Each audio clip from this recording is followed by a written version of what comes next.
I felt discouraged in Chicago. As I move through Mississippi and Georgia and Alabama, I feel discouraged. Living every day under the threat of death, I feel discouraged sometimes. Living every day under extensive criticisms, even from Negroes, I feel discouraged sometimes.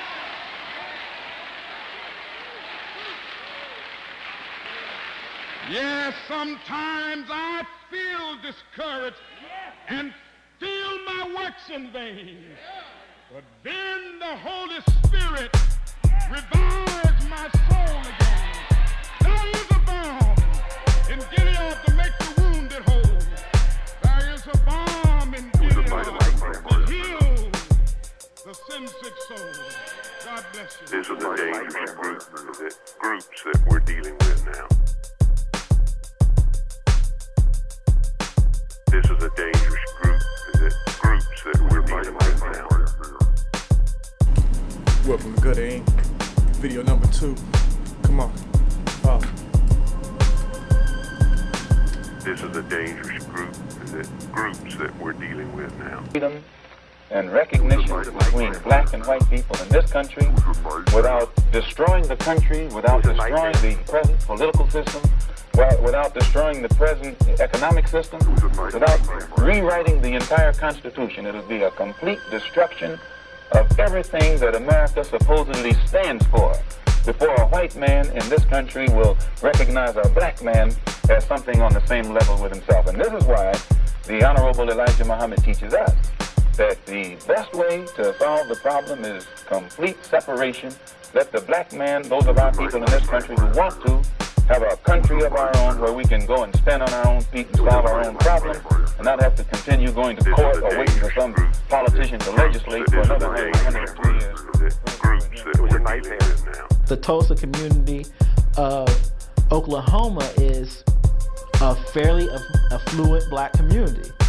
And you had this portion where black Americans are doing very well.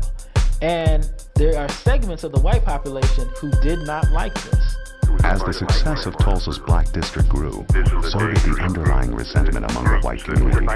This resentment seethed under the surface, waiting for the right event to set the wheels of rage into motion. That moment came in late spring 1921.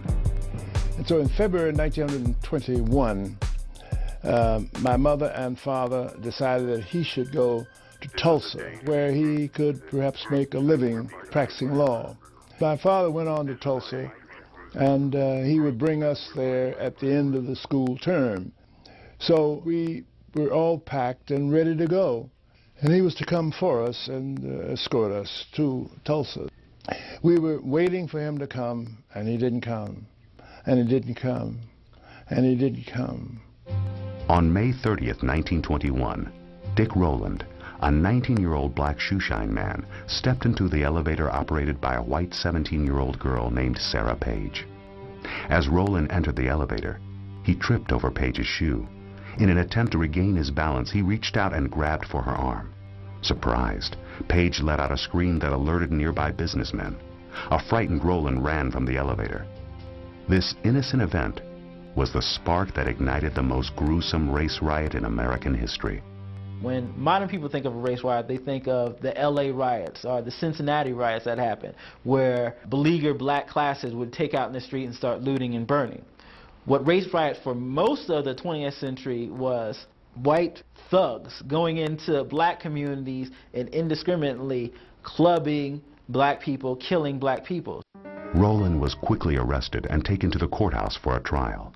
A crowd of over 2,000 whites surrounded the courthouse, demanding that this whole idea that because people made money, that they called it a Black Wall Street, and they also dropped bombs in particular in that particular place.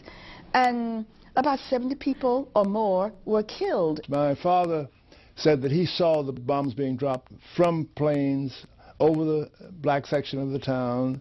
You know, it was not very long after World War I, and there was this sort of use of aircraft to invade the areas of town that otherwise might not be reached.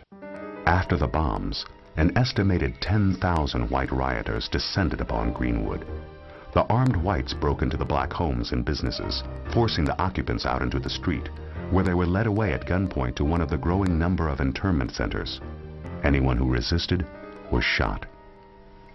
Next, the whites looted the homes and businesses, pocketing small items and hauling away larger items on foot or by car or truck. Finally, the white rioters set the homes and other buildings on fire, using torches and oil-soaked rags. When the Tulsa Fire Department showed up to douse the flames, they were turned away at gunpoint by the angry mob. They're using rioting to remind blacks that they have a place, and to leave that place is unadvisable under penalty of death at any time. And there is nothing to defend you. No white people are going to be tried for the murder of a black person. When I think of Tulsa, I think of it as being the most graphic illustration of the violence against black people during the 1920s, and also connected to the fact that African American soldiers were returning from World War I, and there were people who did not like to see black men in uniforms and did not want to see African Americans progress and move out of their place. And so Tulsa then became a symbol to the white community that blacks were moving out of their place. And that's why they had to be destroyed. In the end, 13 whites and an estimated 300 blacks had been killed. Many were buried in mass graves. The total destruction of Greenwood became apparent as the black Tulsans were released from their imprisonment and returned to their homes and businesses burned to the ground. Nearly 10,000 Tulsans, almost the entire black community, was now homeless.